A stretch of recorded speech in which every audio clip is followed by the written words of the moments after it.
Bom, boa noite a todos, sejam bem-vindos. Ainda... Boa noite, que você recebeu de volta hoje, hein? É sexta-feira, seu Luiz. Tá bom. Fica muito envergonhado. Eu mexer com ela. Daqui a pouco eu tô vermelha. Ainda não tem data de visita. A gente está vendendo rondelli, solfioli e nhoque ao preço de 23. Eu ainda não decorei a data de que vai ser entregue. 13 de dezembro. A gente tem carnê avulso para comprar. Quem se interessar em vender para a gente, tá? De recado é só? Eu acho que só. Então vamos fazer uma prece antes da gente começar? Vamos relaxando em nossas cadeiras, mentalizando a figura de Jesus, nosso mestre, modelo e guia, e junto com ele nos dirigir ao Criador, agradecendo pela oportunidade de estarmos aqui reunidos, no intuito de aprender a respeito dos ensinamentos deixados pelos Espíritos Superiores, agradecer a presença de todos, encarnados e desencarnados, e que a gente consiga colocar em prática no nosso dia a dia o que a gente aprender aqui. Que assim seja.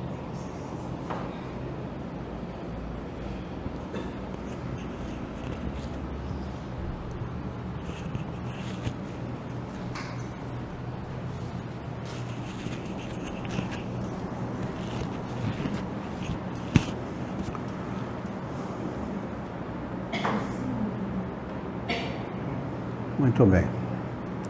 Sejam todos muito bem-vindos. É um prazer recebê-los e é uma grande alegria realizarmos as nossas reuniões públicas de sexta-feira, que nada mais é do que uma continuidade dos nossos estudos ao longo da semana. Seu nome? Silvana. E da senhora? Fátima. Mãe e filha? Não. Olha como parecem as duas, impressionante. A constituição física, o formato do rosto. São amigas da dona Cristina. Ela me falou. Então é Silvânia e Fátima. Aparecida de Fátima. Eu tenho uma Fátima que eu gosto muito, é uma amiga, eu considero uma parente. Ela mora em São José dos Campos, a filha da tia Maria. A mãe dela chamava de tia, mas não era tia, então eu considero parente, né? Então, nós já foram em algum centro espírita alguma vez? Foi. Então, as reuniões dos centros espíritas são feitas de maneira diferente, não é? É assim, não é? As pessoas colocam as cadeiras no fundo, alguém vem aqui na frente, fala, e as pessoas ouvem, não é? Mas geralmente não tem condição de participar, de fazer perguntas, de tirarem dúvidas, não é? A respeito do assunto, que é um assunto muito amplo e suscita muita curiosidade, muita dúvida também. Então a gente faz a reunião nesse molde, que é para dar oportunidade para as pessoas de tirarem suas dúvidas, fazerem perguntas, enfim, participarem, tá bem? Então, Silvânia e Fátima, fiquem muito à vontade, sejam bem-vindas, viu? E sintam-se em casa, não se acanhem, porque todo mundo aqui é sem vergonha, tá? Ninguém tem vergonha de perguntar, de falar, tá bem? Então fiquem bem à vontade. Alguém tem alguma sugestão de tema, alguma pergunta, alguma dúvida para fazer? Alguém pela internet? Não temos ninguém ainda.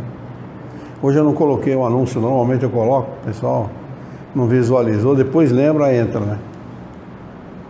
Muito bem. Ninguém tem pergunta nenhuma? Não? Podemos então abrir ao acaso o Livro dos Espíritos. Alguém quer sugerir algum tema? Distribuir um Livro dos Espíritos para o pessoal? Tem um livrinho aí do seu lado, dona Fátima.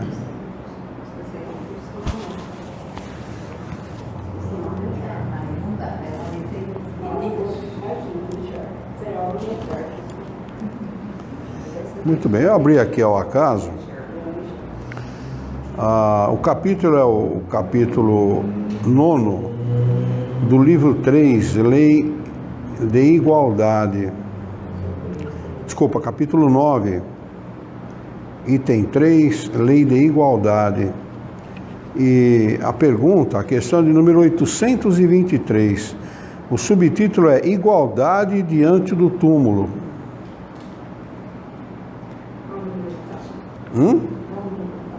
A página é 257, a questão número 823.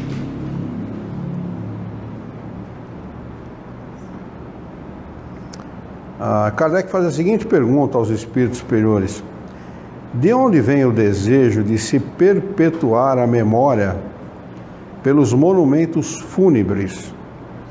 Então, a pergunta de Kardec é a seguinte: por que o pessoal faz túmulo tão bonito, né? Esses monumentos tão bonitos, para perpetuar a memória daquele que faleceu, ou da família do falecido e tal. Último ato de orgulho. Então, quem está desencarnando quer que se faça um túmulo bem bonito, que é para perpetuar a memória. Na realidade, é apenas orgulho. E um orgulho sem o menor fundamento, porque... Hã? Falei que às vezes não é nem encarnado, que é a família. Às vezes, sim. Mas, normalmente, é encarnado que constrói. Dercy Gonçalves, por exemplo, ela começou a construir... Vocês lembram da Dercy Gonçalves, né? Ela começou a construir o túmulo dela. Tinha de tudo no túmulo, hein? Caprichado, cama boa e tal. Quando ela era nova, né? Ela começou a construir nessa época. Então, tem essa questão. A minha mãe, eu sou de São Paulo, da capital, e minha mãe é ali da região da Consolação, Avenida Doutor Arnaldo, Pinheiros, ali, naquela região. Minha tataravó, que eu conheci, ela produzia tijolo. Então, todas aquelas casas ali de Pinheiros, Alto de Pinheiros, aquela região, foi tudo construída praticamente com tijolo que minha avó produzia na olaria dela, né? Então minha mãe é daquela região, e minha mãe está sepultada no cemitério, como é que é o nome daquele? Araçá, que é ali no Alto de Pinheiros, ali, né? Minha mãe está sepultada ali. E também tem, próximo daquele cemitério, tem o cemitério da Consolação, que são praticamente considerados, o cemitério da Consolação é considerado um museu a céu aberto, né? Tem túmulos ali extremamente elaborados, bem construídos, muito chique, com mármore importado de Carrara e tal, coisas do gênero, né? Então, dizem os espíritos, último ato do orgulho, de orgulho. Fala. Você lembrou de alguma coisa? Não, você falou de Carrara. Mármore de Carrara é da região de Carrara, na Itália, né? Que era considerado o mármore mais caro, mais sofisticado que havia, né? Não tem nada a ver com o sobrenome Carrara aqui de Jaú, né? Ou talvez tenha, não sei, mas não é deles que eu estou falando, estou me referindo ao mármore em si, né? E Kardec faz, logo em seguida, a pergunta número 823A. Alguém quer ler? Então vai. Mas a suntuosidade dos monumentos fúnebres frequentemente não é terminada pelos parentes que desejam honrar a memória do falecido e não pelo próprio falecido? Resposta: o orgulho dos parentes que querem se glorificar a si mesmos. Ó, sim, não é sempre pelo morto que se fazem todas essas demonstrações. É por amor próprio e pelo mundo, e para ostentar sua riqueza. Creis que a lembrança de um ser querido seja menos durável no coração do pobre, porque ele não pode colocar senão uma flor sobre sua tumba? Creis que o mármore salva do esquecimento aquele que foi único sobre a terra? Interessante, né, a resposta dos espíritos, né?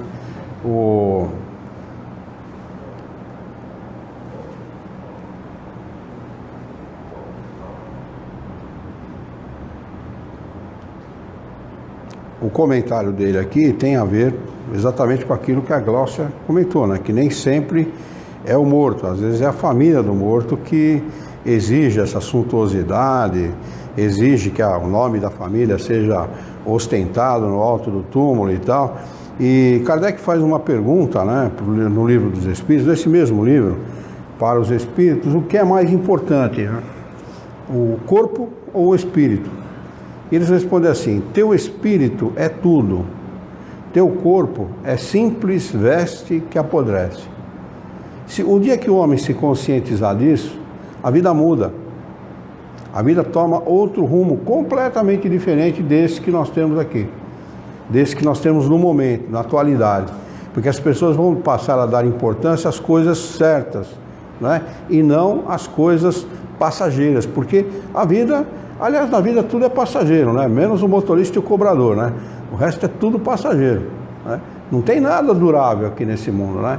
Tudo passa, tudo tem o seu momento de existência e passa logo em seguida. O espírito não. O espírito é imortal, né? O corpo vai acabar, o espírito sobrevive e segue a sua vida, porque o que nós temos aqui não é vida, é existência, né? Porque ela é passageira, então não é uma vida, a vida do espírito, né? A sua vida do espírito segue, ele vai ter outras encarnações, talvez mais uma, 2, 10, 1000, tantas quantas forem necessárias até conseguir progredir, né? E depois que ele não precisar mais de corpo físico, ele continua existindo do mesmo jeito. E a partir do momento que nós tomamos consciência disso, a gente passa a vir no centro espírita não para ser ajudado, mas para ajudar. É interessante esse processo, não é? A gente passa a perceber a necessidade de modificação do nosso comportamento, né? A melhoria do nosso comportamento, do nosso relacionamento com o próximo, né? Ou seja, a nossa vida moral passa a ter muita importância, porque a gente passa a valorizar o próximo, seja ele quem for, independentemente da condição social, da condição financeira ou da condição de instrução, né? Muita gente valoriza a aparência das pessoas, né? Ou então o modo rebuscado de falar, né? A pessoa tem um modo rebuscado de falar e tal, então aquele lá, né? Aquele sim, aquele é um doutor e tal, ele merece atenção, é um déspota, um malandro, um safado sem vergonha que só sabe falar bem só, né? Só sabe falar bonito, porque o comportamento dele é terrível, né? Problemático. Então, quando a gente toma consciência da imortalidade do espírito, a gente passa a ter outro tipo de comportamento, porque a gente sabe que muitas vezes, ou quase sempre, aquele mendigo que bate na nossa porta pedindo um prato de comida, pode ter sido um parente nosso em outra encarnação. Pode ter sido um pai, uma mãe, um filho, um irmão, um tio, um avô, uma avó, né? E então a gente passa a não hostilizar as pessoas pela sua condição física, pela sua condição moral, pela sua condição financeira, pela sua condição social. Você iguala as pessoas no sentido de tratar a todos como Jesus pediu, né? Quando ele foi perguntado quem seria o maior no reino dos céus, aquele que se fizer o último, aquele que se fizer o mais simples, o mais humilde, né? Então como é que eu vou ser lembrado? Você vai ser lembrado porque quando você chegar lá, vão dizer para você: o meu filho estava enfermo, você foi visitar, meu filho estava encarcerado e você foi vê-lo no cárcere, ele estava doente, você foi tratá-lo, enfim. Ele dá essa orientação para que nós façamos para os nossos irmãos aquilo que nós gostaríamos de ver feito em relação a nós mesmos. Então a vida se torna diferente.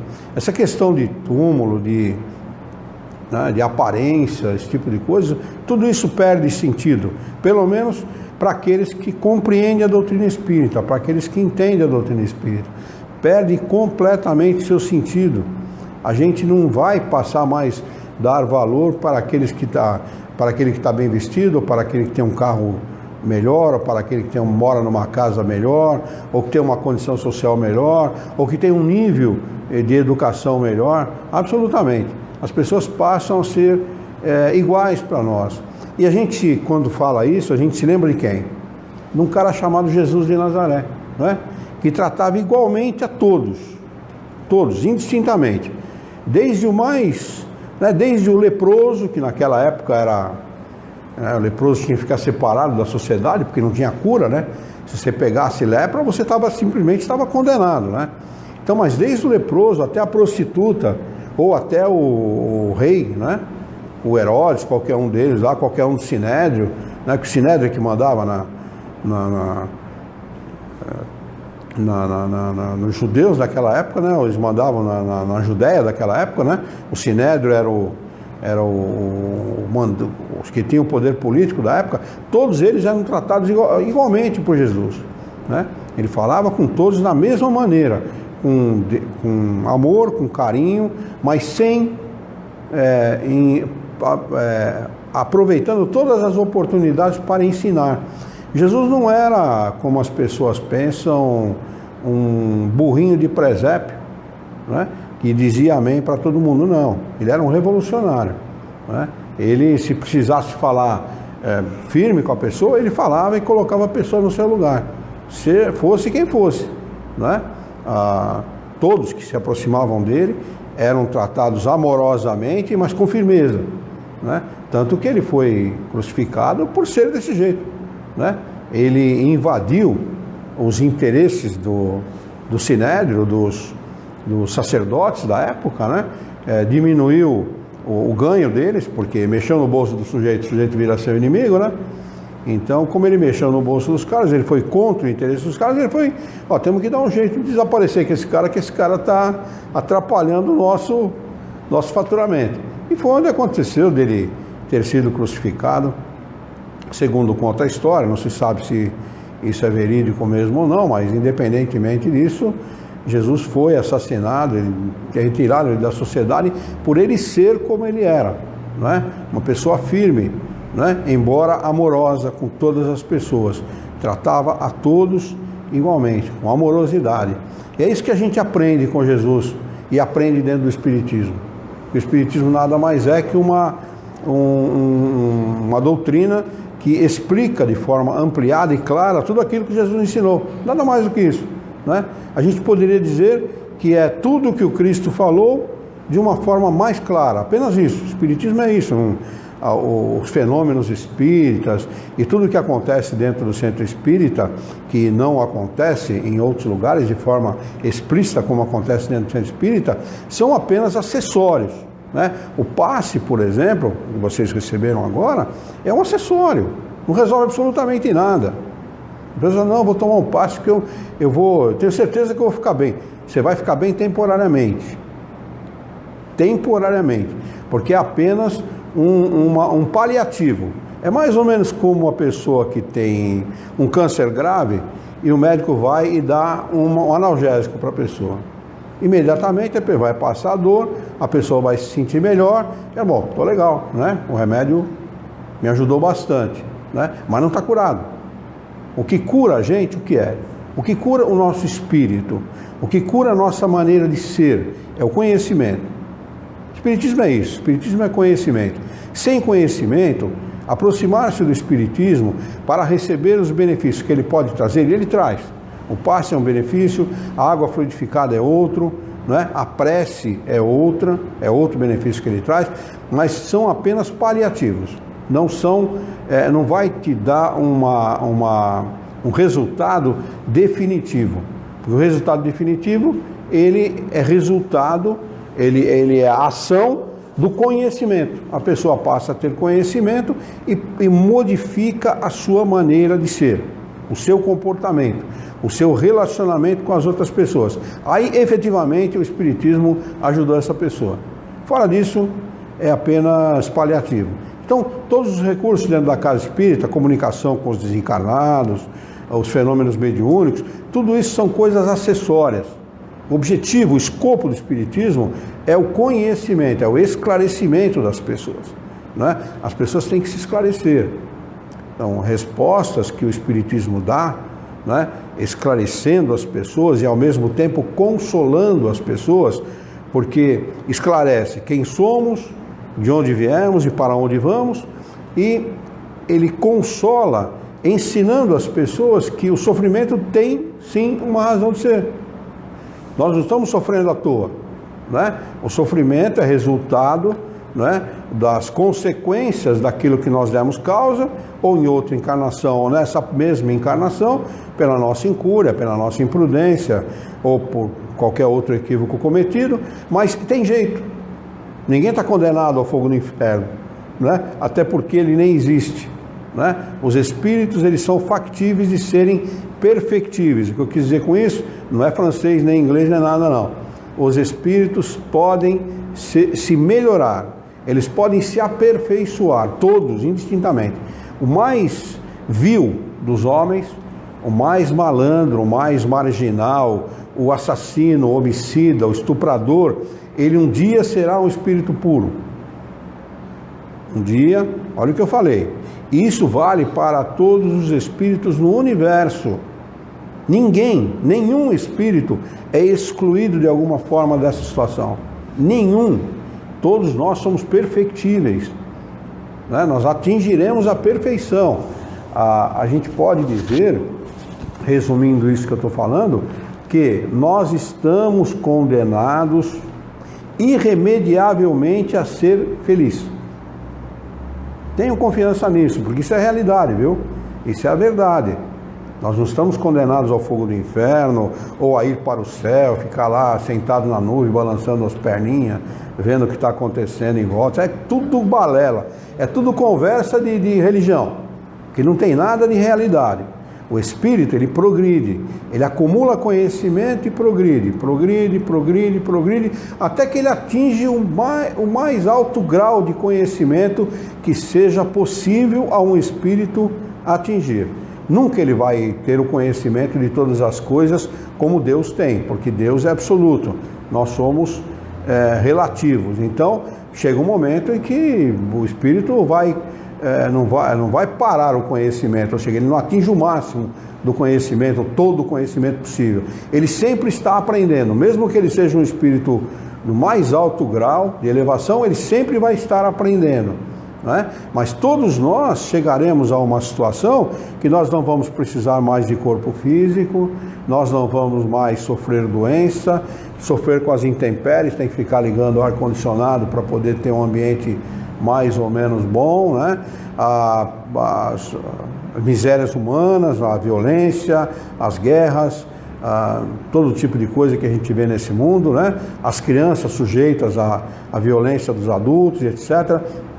Isso desaparece com o progresso do espírito. O espírito vai progredindo, e chega um momento que essa situação desaparece, né? Então, esse é o objetivo do espiritismo. Mostrar para as pessoas que ela vai ser feliz com certeza. E que ela pode começar agora esse processo, ela. Não é o centro espírita, não é o palestrante espírita, não é ninguém, nem Kardec, nem o espírito guia da pessoa, nem Jesus, nem Deus, nem ninguém. Que vai fazer por ela aquilo que seja a obrigação dela fazer por si. Ela tem que arregaçar as mangas e começar isso. É claro que vai receber ajuda, né? Que seria de nós se não fosse a ajuda dos nossos espíritos guias, do nosso anjo da guarda?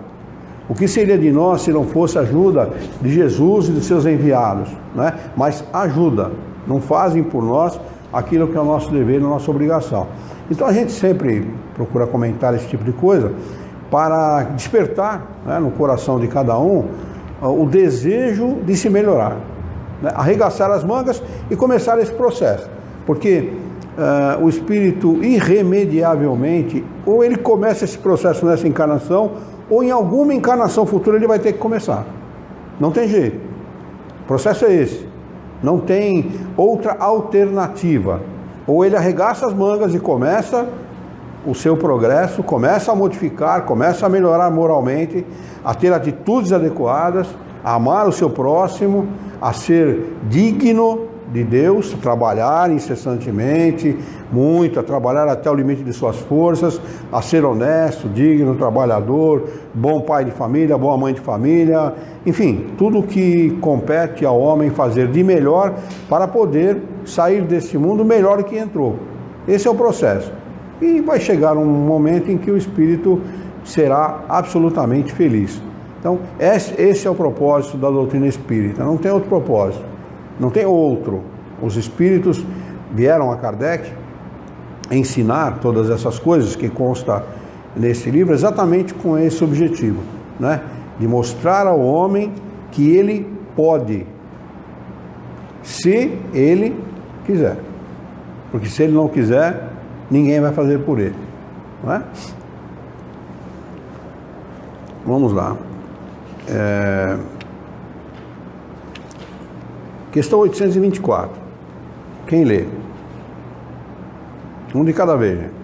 Eu leio. Então vai. Reprovais de maneira absoluta a pompa dos funerais? Não. Quando honra a memória de um homem de bem, é justa e um bom exemplo. O túmulo é o local de encontro de todos os homens. Ali terminam implacavelmente todas as distinções humanas. É em vão que o rico quer perpetuar sua memória por monumentos faustosos. O tempo os destruirá, como um autor, pois assim quer a natureza. A lembrança de suas boas e de suas más ações será menos perecível que seu túmulo.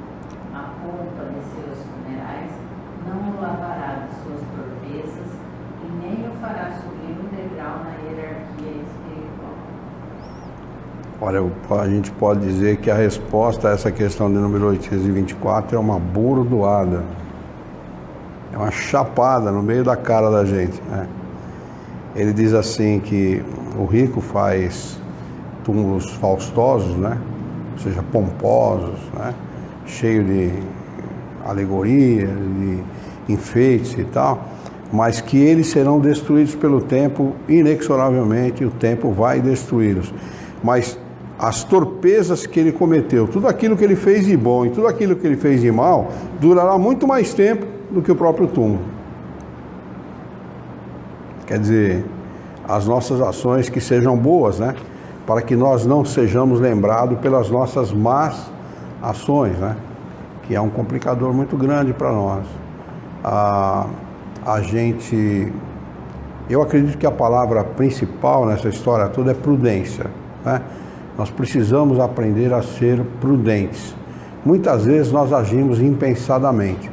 Às vezes por estar nervoso, irritado, ou por algum acontecimento, né, por alguma coisa que ocorra na nossa vida, no nosso dia a dia, a gente acaba cometendo alguma imprudência, ou sendo rude com alguém, ou falando asperamente com alguém, e a gente precisa ter mais cuidado com esse tipo de situação, porque cada prece que a gente recebe de outra pessoa, cada bom pensamento que a gente recebe de outra pessoa, para nós é como se fosse uma injeção de ânimo, como se fosse um estímulo muito forte para que nós permaneçamos na vida de maneira alegre, de maneira positiva, de maneira a progredir e a produzir cada vez mais e melhor, né?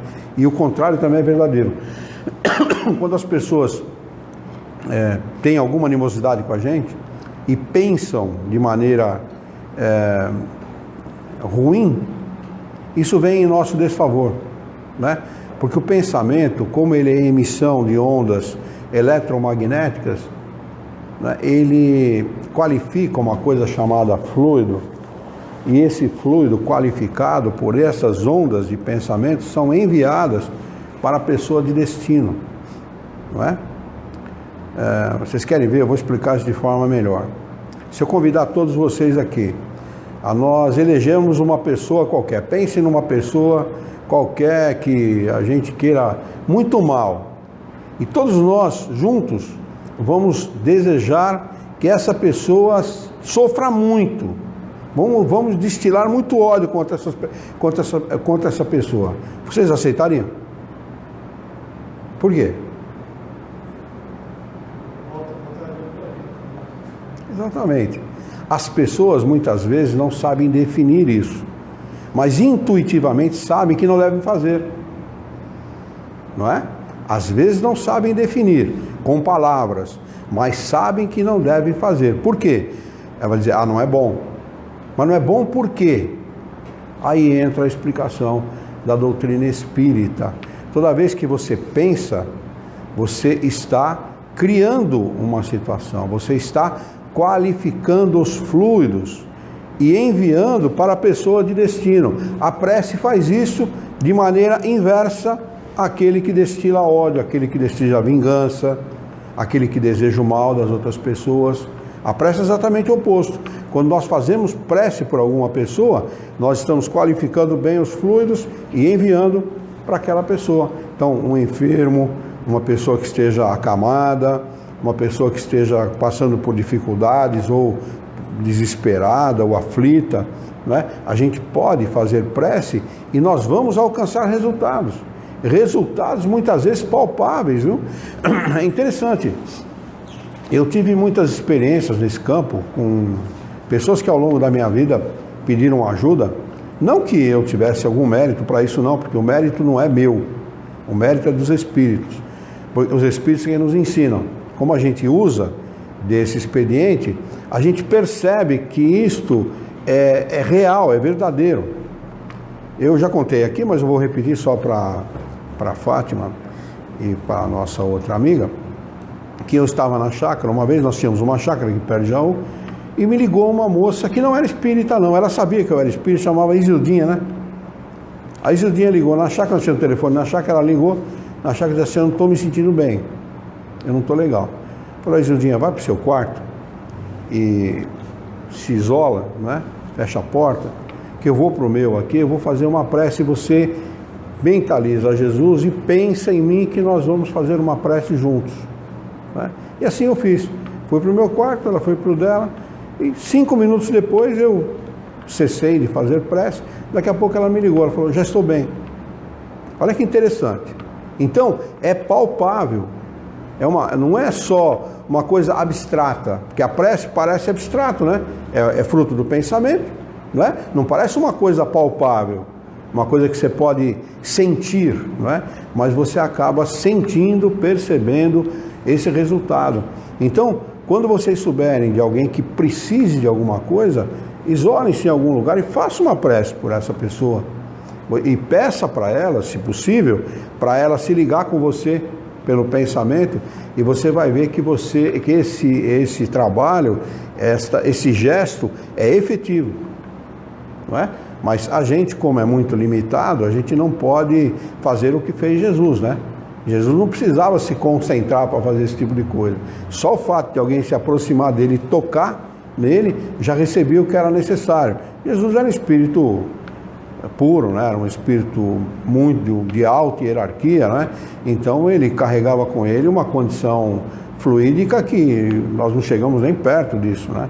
Mas é possível fazer isso. Então, isso são coisas que eu aprendi com o Espiritismo, né? Todas as religiões ensinam que fazer prece pelos outros é bom, é útil, mas não explicam como. De que maneira isso acontece, né? E isso acontece da maneira que eu acabei de dizer. Então, é possível sim, é palpável, é visível, e você sente, você pode saber dos resultados imediatamente. Isso aconteceu comigo, eu estou citando um caso, mas foram dezenas de casos. Desencarnados também. Para o desencarnado também. Falar mal também. É bom, falar mal é pensar negativamente. Quando a gente pensa negativamente, eu vou explicar melhor, porque talvez as nossas irmãs não saibam, e talvez alguém não saiba também. Nós vivemos dentro de um oceano de fluidos.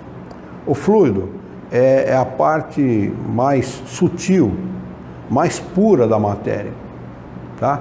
É matéria também, mas é a parte mais pura da matéria. Mas é sutil, é imponderável, você não pode pegar, tocar. E o que qualifica o fluido é o pensamento. Vocês vão entender isso com facilidade. Quando a gente entra dentro da casa de alguém que acabou de discutir, como é que a gente se sente? Mal, não é? E o que a gente fala? Opa, o ambiente aqui está pesado. É essa expressão que a gente usa. E essa expressão, ela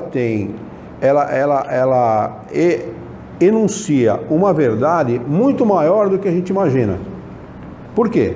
O que acontece numa discussão? Normalmente é palavrão, normalmente é grito, normalmente é acusações trocadas entre as duas pessoas, não é? Tudo isso vem do pensamento, porque primeiro a gente pensa para depois agir, não é assim? Não existe ninguém que haja sem pensar. Não, eu fiz sem pensar, é mentira, isso não existe. Né? Você pode agir mecanicamente porque o pensamento é tão rápido que a impressão que dá é que você agiu sem pensar, porque o pensamento não dá para medir, né? a velocidade do pensamento, tá certo? A luz anda a 300 milhões de quilômetros por segundo, a luz. Né? Essa luz aqui dá a impressão que ela está estática, não dá a impressão? Que ela está parada, né? Ou seja, que ela não está emitindo ondas, está assim. Só que é tão rápido que a gente não percebe. É tão rápida essa emissão que para nós é como se o ambiente tivesse claro constantemente, não pisca, não é? Mas ela está piscando, ela está latente, não é? Então o pensamento é infinitamente mais rápido do que isso, né? Sempre que a gente emite um pensamento, sempre, indistintamente, sempre, a gente qualifica fluido. O fluido, ele é neutro, é como o dinheiro. O mesmo dinheiro que compra um remédio para fazer o bem a alguém, o mesmo dinheiro que compra um caderno para educar, o mesmo dinheiro que compra alguma coisa boa, compra uma arma, compra um explosivo, compra droga, compra álcool, compra o que for, não é isso? Então o dinheiro, ele é neutro, não é? Quem dá qualidade para o dinheiro, quem é? Quem utiliza dele. A mesma coisa são os fluidos. Tá? E nós estamos mergulhados num oceano de fluido, no universo inteiro, não existe nada que seja vazio, em todos os lugares existem fluidos. Então, conforme nós pensamos, nós qualificamos aqueles fluidos. Dependendo da qualidade do pensamento, é a qualidade do fluido ambiente em que você está. Por que nós nos sentimos bem num centro espírita? Por que nós nos sentimos bem num templo? Numa igreja? Por quê? Porque todos os que vão ali vão com o pensamento de fazer o bem, desejar o bem, fazer prece, pedir a Deus ajuda, não é? Pedir pela família. Então vão com bons propósitos. E esses bons propósitos vêm onde? Do bem pensar. Quando você pensa o bem, a qualificação fluídica do ambiente é proporcional ao seu pensamento. Então toda vez que você pensar adequadamente, pensar o bem, fazer o bem, falar o bem, você vai estar qualificando os fluidos de maneira boa, positiva. Os fluidos serão salutares, eles podem ser calmantes, tranquilizantes, revigorantes. Existem muitas maneiras de qualificar os fluidos. Eu participei durante 12 anos em São Paulo, depois teve um grupo aqui no Antônio de Paula, que deu acho que mais uns 6 anos, quase 7, e um no Verdade e Luz, que deve ter dado mais uns 7, por aí também. Então, uns 28 anos, mais ou menos, de grupo de vibração de curas à distância. É um grupo que se reúne aos domingos, no Centro Espírita, das 8 às 9 da manhã, fazendo preces por pessoas enfermas. Então, esse é o propósito do grupo. Vocês não imaginam o resultado que a gente alcança com um trabalho como esse. É impressionante. É impressionante. Você fala assim, não é possível. Apenas fazendo prece? Apenas fazendo prece. Quem foi? Está dando risada do que, bem? Eu estou escutando alguém aqui atrás faz tempo. Escutando o quê? Espírito. Ele que participa. Senta aqui, ó. Fica aqui com a gente. Né? Então, eu não estou vendo nada, mas se está aí, podia sentar aqui, para quem vai ficar falando aí. Fala aqui, né? Isso ensina para a gente uma coisa: a gente precisa ser mais prudente, né? Com os pensamentos, com as palavras, com as ações, para que a gente não sofra as consequências de agir de maneira imprudente. Às vezes, ou na maioria das vezes, aquilo que nos atinge, que nos traz desconforto, que nos traz uma doença, que nos traz um dissabor qualquer, é fruto da nossa maneira imprudente de pensar, é fruto da nossa maneira imprudente de agir, né? A gente muitas vezes acusa a vida, a falta de dinheiro, o parente, o vizinho, o pai, a mãe, sei lá, acusa o filho, acusa um monte de gente, nunca a gente, né? A gente procura jogar a bola nas costas de alguém, né? Mas invariavelmente a culpa é nossa mesma, né? É nossa própria culpa de não ter tranquilidade, muitas vezes de não dormir bem, de estar ansioso, é culpa dessa nossa invigilância, dessa nossa imprudência. Então precisamos ter esse cuidado. Vocês vão tomar ônibus às 9 horas? Às 9. 9h30, Vai chegar lá. ela está com dificuldade. É. Fez cirurgia? Já faz 2 anos, mas ainda tem dificuldade ainda. Tá bom. Estou esperando fazer isso. Então daqui a pouquinho a gente encerra para vocês poderem ir mais cedo. Alguém tem alguma pergunta a respeito disso que nós conversamos até agora? Isso que nós falamos, não sei se teria a ver. O que faz a gente, parece ter uma ligação tão forte com alguém que já se foi?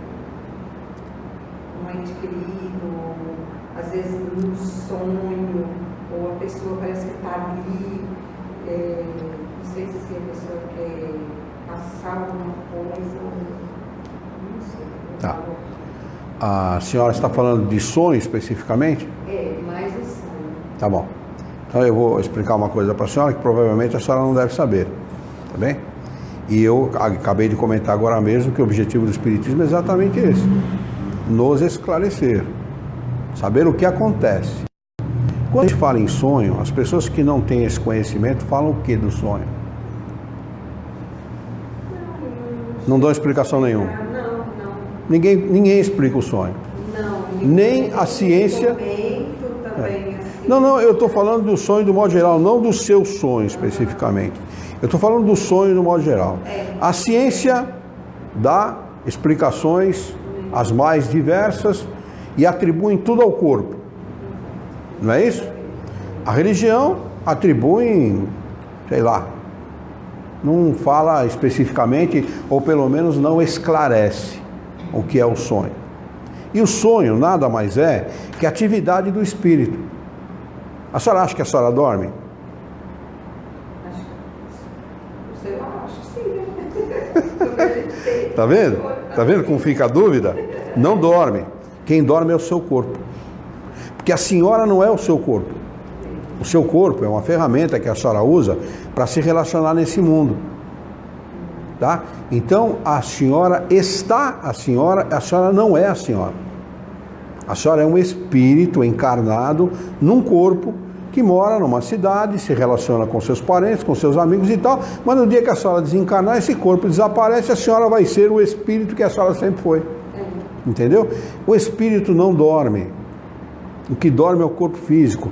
O que tem que repor energia perdida ao longo do dia, gasta pelo trabalho, pelas atividades intelectuais e físicas, é o corpo.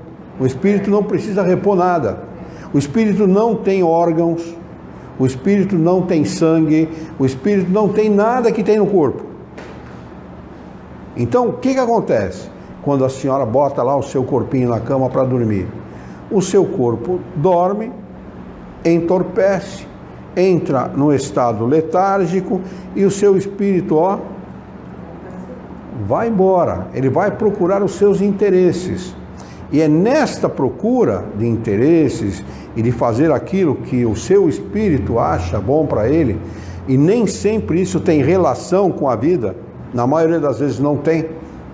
Na maioria das vezes, os nossos espíritos, no modo geral, vão fazer coisas que muitas vezes não tem absolutamente nada a ver com a encarnação. É onde ele entra em relação com os parentes desencarnados, com os amigos, com os pais, com os avós, com os entes queridos, no modo geral. Às vezes, nesses sonhos, as coisas são tão nítidas, são claras, tão veementes, que é palpável aquilo que você sonhou. Mas isso só acontece quando é necessário. Normalmente não é necessário. Eu comecei dizendo que o seu espírito, assim como os nossos, durante o sono do corpo físico, se desligam parcialmente do corpo e vão fazer atividades que rigorosamente ou quase sempre não tem absolutamente nada a ver com a nossa vida aqui nesse mundo. Chegar no lugar e falar assim, mas eu já vim aqui. Sim, exatamente isso. O seu espírito já foi lá, já conhece. O seu corpo não. Por isso que eu disse que a senhora não é a senhora. A senhora está a senhora temporariamente. A senhora é o seu espírito. E o seu espírito é um espírito de muito conhecimento, de muitas encarnações. Então, como todos nós aqui nessa terra, de modo geral, viu? Tá bem?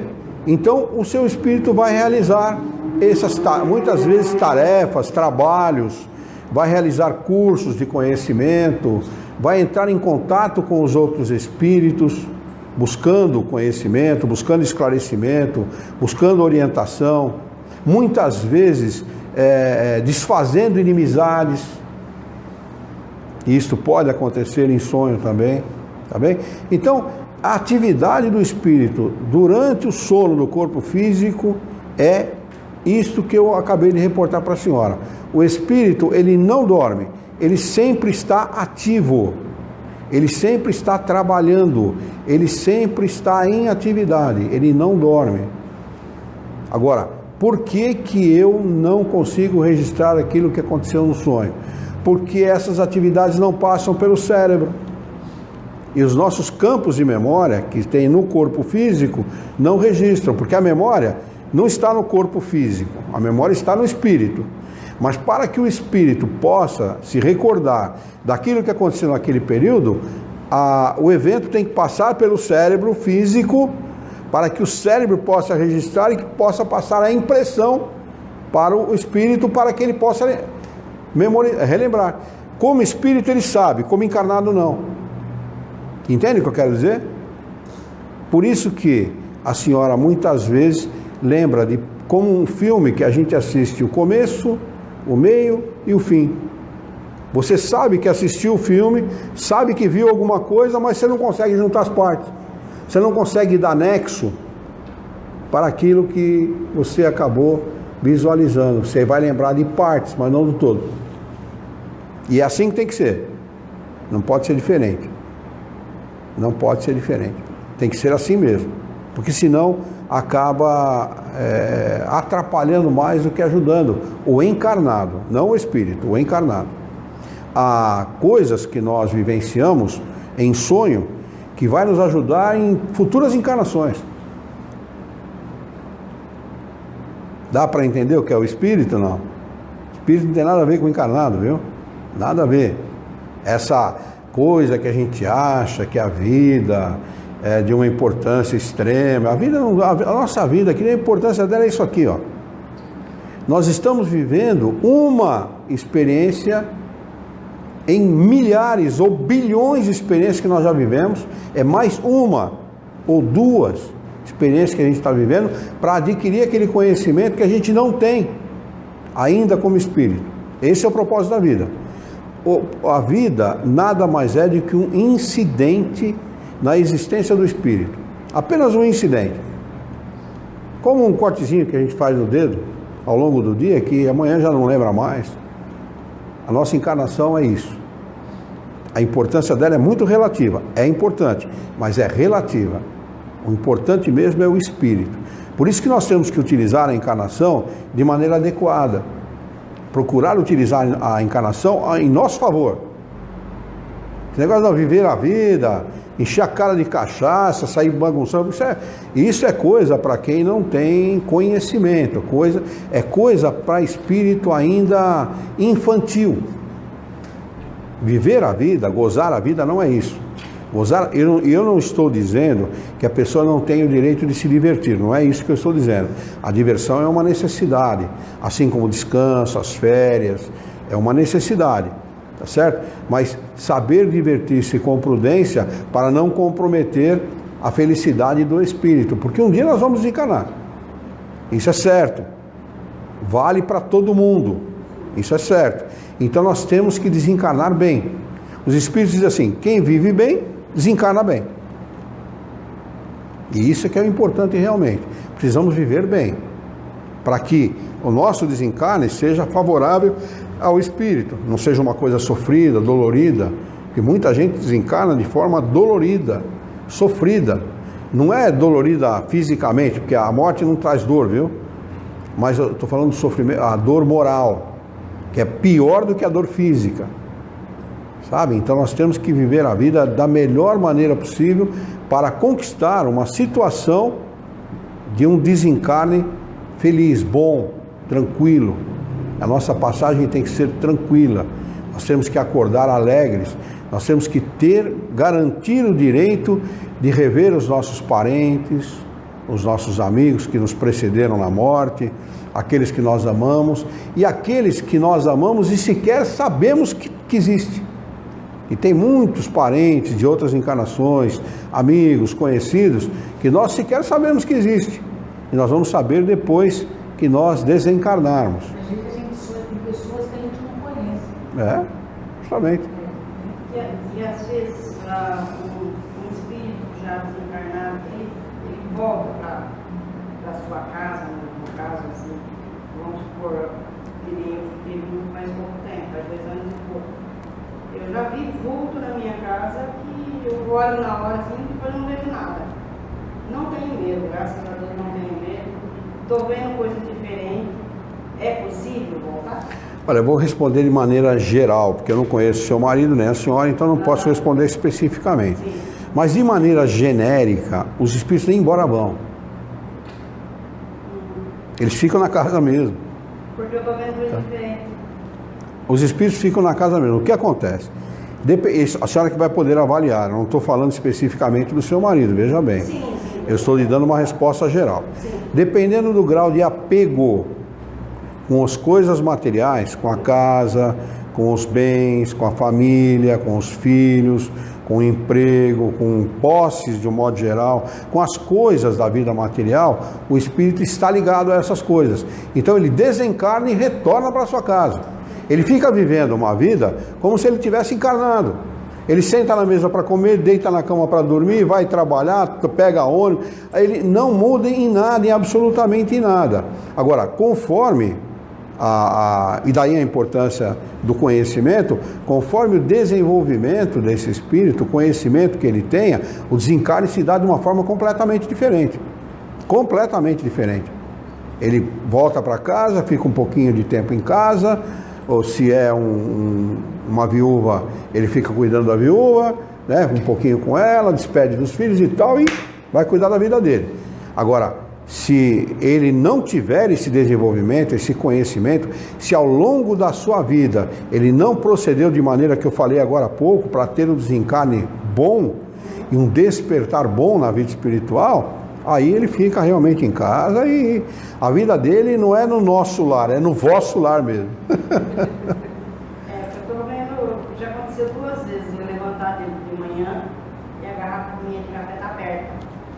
E o meu marido, ele era fascinado em café. Sim. Então eu falei, tem coisa aí, meu neto não dorme quando ele vai na minha casa. Eu tenho uma foto pequenininha assim, ele leva no meu quarto. E meu marido chamava Luiz. O Luiz vai dormir comigo.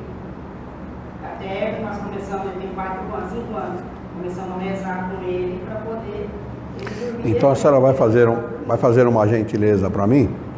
Antes de ir embora, a senhora me anota o nome dele completo e escreve desencarnado, tá? Ou alguém que atender a senhora vai escrever.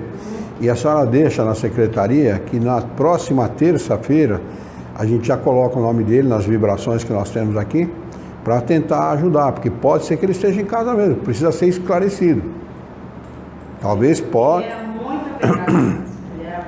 Então pode ser. Bem materiais. Então pode ser. Então é bem possível. Ele era muito apegado a bem materiais. É bem possível. Isso não quer dizer que seja uma pessoa ruim. Não. Entendeu? Mas esse apego às coisas materiais liga o espírito. Nós nos ligamos às coisas pelo pensamento. E essa ligação é uma ligação muito forte. É como se fosse um ímã. Pensamento liga o espírito, encarnado ou desencarnado, aquilo com o qual ele está pensando. Pensamento muito forte, muito objetivo em determinadas coisas, liga o espírito encarnado ou desencarnado àquela coisa. Então, isso acontece de diversas maneiras. Coisas boas, por exemplo, como eu citei, a prece por um enfermo, pode levar à cura a essa pessoa. E isso é efetivo. Eu tenho N casos que eu sou testemunha de pessoas que alcançaram cura dessa forma, né? Pela prece do grupo, mais a ajuda dele mesmo e o comportamento, a mudança de comportamento levou a pessoa a se curar, Uma pessoa em Portugal uma vez, sim, em 1974, 73, mais ou menos isso, a pessoa alcançou a cura em Portugal e o grupo era aqui no Brasil. Né? Então a prece, e isto que eu estou falando é dentro do Centro Espírita, mas a USP de Campinas já fez experiências a esse respeito, de um grupo de 20 pessoas e um outro grupo de 20 pessoas e um grupo que fazia prece. Isso dentro da faculdade. Então um grupo recebia a prece e o outro grupo não. E os dois grupos enfermos, os dois grupos. Esse grupo que recebia a prece melhorou, o outro não. Então a prece é qualificação dos fluidos de forma positiva, objetiva, qualifica das mais diversas formas e pode sim ajudar muito a pessoa para a qual a gente transmite essa prece. E pode ser um desencarnado, pode ser um parente encarnado, não importa. Tá bem? Então é efetivo isso. Faça prece por ele. Na terça-feira, entre 7h30 da noite às 9 horas da noite, nós vamos fazer prece por ele. A senhora fique ligado com o Centro Espírita. Pelo pensamento, fique num lugar bom, num lugar calmo, tranquilo, tá? E fique nesse período ligado com o seu pensamento, a senhora vai ajudar. E se ele estiver na sua casa, nós podemos, pelo pensamento, ajudá-lo lá. Tá bem? Eu sinto que ele está assim, ele é muito apegado a bens materiais e a família também. Vamos ajudá-lo. Se ninguém tiver mais pergunta nenhuma, mais dúvida nenhuma, nós vamos encerrar. Podemos encerrar? Muito bem. Então vamos... Tem alguma pergunta por aí? Vamos então elevar o nosso pensamento. Vamos mentalizar a figura excelsa e amiga de Jesus, nosso mestre, nosso modelo e guia da humanidade. E juntos com Jesus nos dirigir ao Criador, ao Senhor da vida, fonte inesgotável de amor, de paz, de bondade, de misericórdia e justiça, para agradecê-lo muito pela oportunidade de aqui estarmos reunidos em seu nome para discutirmos a vida à luz da doutrina dos Espíritos. Queremos vibrar amor, carinho, gratidão, reconhecimento e submissão integral e irrestrita à tua vontade, Senhor, pedindo apenas coragem para enfrentá-la e resignação para vivenciá-la sem reclamar. Queremos vibrar amor a Jesus, aos bons espíritos, aos nossos queridos, digníssimos e bondosos espíritos guias, bem como a todos os nossos irmãos em humanidade, encarnados e desencarnados, sobretudo pelos aflitos, desesperados, fracos, oprimidos, desesperançados e revoltados, pelos nossos irmãos enfermos, por aqueles que estão passando por momentos difíceis na recuperação de sua saúde, médicos, profissionais da área médica, voluntários, pesquisadores e cientistas, pelos irmãos jogados pelas ruas, por aqueles que não tiveram a estrutura de um lar, a orientação de uma família, mas principalmente por aqueles que, embora tendo esta orientação, inadvertidamente adentram o submundo do crime, da prostituição, das drogas, da corrupção, da desonestidade, da violência, da agressividade. Pelos irmãos que combatem o crime e a violência, sobretudo os pais de família, que estejam obrigados a colocar em risco suas vidas para fazer cumprir a sua tarefa. Queremos vibrar pelo nosso presidente, seus ministros, seu corpo de segurança, sua família, vibrar pela Praça dos Três Poderes em Brasília, pedindo que os bons espíritos sejam maioria e possam neutralizar a ação dos maus espíritos. Vibremos para todos os lares, pelos lares daqueles que convivem conosco indiretamente, nossos colegas de trabalho, clientes, fornecedores, patrões, empregados, pelos nossos vizinhos, por todos os que habitam seus lares em redor do nosso, que as nossas humildes vibrações possam alcançar a todos, especialmente aqueles que estejam passando por limitações físicas, por doenças, enfim, por todos esses nossos irmãos, as nossas humildes vibrações. Vibremos pelos lares daqueles a quem nós amamos, nossos pais, irmãos, cunhados, sobrinhos, nossos tios, primos, todos aqueles que fazem parte da nossa família terráquea, da nossa parentela terráquea, as nossas humildes vibrações. Vibremos pelos nossos lares, vamos mentalizar os nossos lares, a entrada de nossas casas, mentalizar os corredores, as salas, os quartos, os banheiros, a cozinha, os fundos, pedindo aos bons espíritos que nos acompanhem nessa incursão mental e que possa ser retirado do nosso ambiente familiar, do nosso lar, os fluidos malsãos e depositado no seu lugar os sãos. E finalmente, Senhor, nós vos pedimos humildemente por nós mesmos. Dá-nos força e coragem para que nós possamos orientar a nossa própria existência por um profundo e sincero respeito pelo nosso próximo.